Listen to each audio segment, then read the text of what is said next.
Saudara-saudari yang terkasih, kita jumpa lagi dalam Pelita Hati hari ini, Rabu tanggal 6 Februari 2019, bertepatan dengan peringatan wajib Santo Paulus Miki dan kawan-kawan, seorang imam dan martir.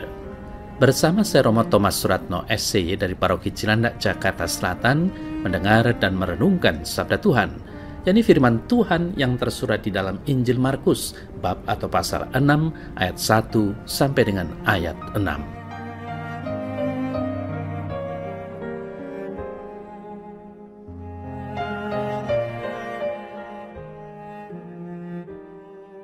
Sekali peristiwa, Yesus tiba kembali di tempat asalnya, sedang murid-muridnya mengikuti dia. Pada hari Sabat, Yesus mulai mengajar di rumah ibadat dan jemaat yang besar takjub ketika mendengar dia. Mereka berkata, "Dari mana diperolehnya semuanya itu? Hikmat apa pulakah yang diberikan kepadanya? Dan mukjizat-mukjizat yang demikian bagaimana dapat diadakan oleh tangannya?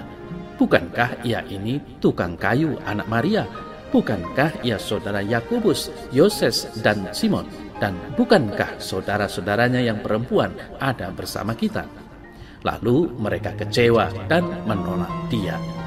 Maka Yesus berkata kepada mereka, "Seorang nabi dihormati di mana-mana, kecuali di tempat asalnya sendiri, di antara kaum keluarganya dan di rumahnya." Maka Yesus tidak dapat mengadakan satu mukjizat pun di sana, kecuali menyembuhkan beberapa orang sakit dengan meletakkan tangannya atas mereka.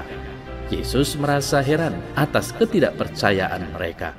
Lalu Yesus berjalan berkeliling dari desa ke desa sambil mengajar.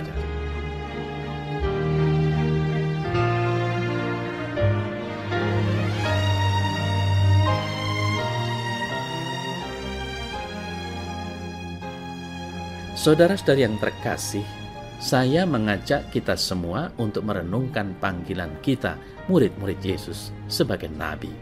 Saat kita dibaptis, kita semua menerima tugas dari gereja, agar kita hidup seturut teladan Yesus. Artinya, kita diutus untuk menerima tugas-tugas Yesus. Dan segala tugas atau pelayanan yang dibuat oleh Yesus diringkas dalam 3 tugas Yesus, yaitu imam, nabi, dan raja. Saudara-saudari yang terkasih, tugas sebagai seorang imam, Yesus menguduskan. Tugas sebagai seorang nabi, Yesus mewartakan sabda Allah. Dan tugas sebagai seorang raja, Yesus memimpin.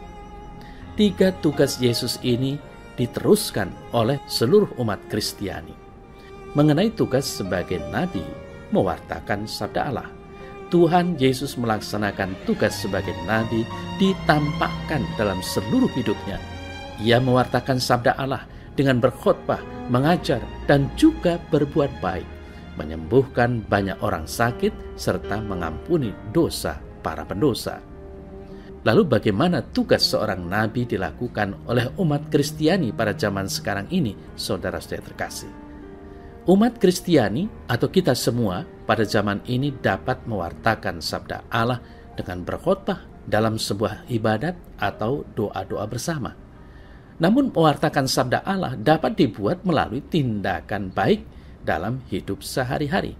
Sungguh, setiap orang Kristiani dapat mewartakan sabda Allah melalui kata-kata dan tindakan yang baik dalam kehidupan sehari-hari. Seperti Tuhan Yesus yang juga selalu berkata-kata atau berfirman dan berbuat baik dalam seluruh hidupnya. Saudara saya terkasih, dalam Injil hari ini Yesus berkata, seorang nabi yang dihormati di mana-mana kecuali di tempat asalnya. Markus 6 ayat 4. Yesus berkata ini karena ia tidak diterima dengan baik di tempat asalnya, di kampung halamannya. Namun, Yesus tetap berbuat baik, kendati ia tidak diterima dengan baik oleh orang-orang di sekitarnya. Dari sini kita bisa belajar berbuat baik kepada setiap orang yang dijumpai tanpa pilih-pilih, tanpa mengharapkan imbalan. Bisa jadi saudara-saudara yang terkasih, kita akan mengalami ditolak atau tidak mendapat tanggapan baik dari orang-orang sekitar saat kita berbuat baik seperti Yesus. Oleh karena itu, kita perlu selalu sadari, kita adalah nabi. Nabi mewartakan sabda Allah, berbuat baik kepada siapapun, dimanapun, dan kapanpun. Ditolak adalah resiko yang harus siap kita hadapi dalam mewartakan Injil. Maka untuk menunjukkan yang baik hendaknya harus disampaikan secara kreatif dan memperjuangkan secara tekun penuh kesabaran.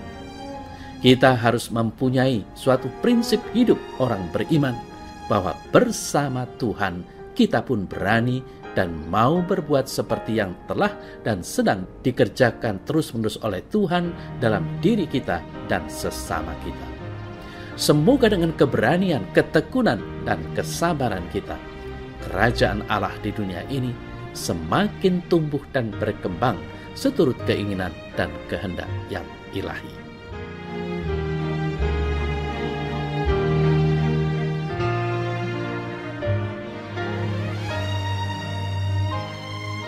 Ya Tuhan Yesus, sadarkanlah aku bahwa aku memiliki tugas sebagai nabi.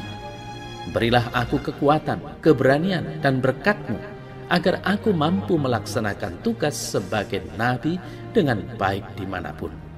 Terpujilah Engkau, kini dan sepanjang masa. Amin.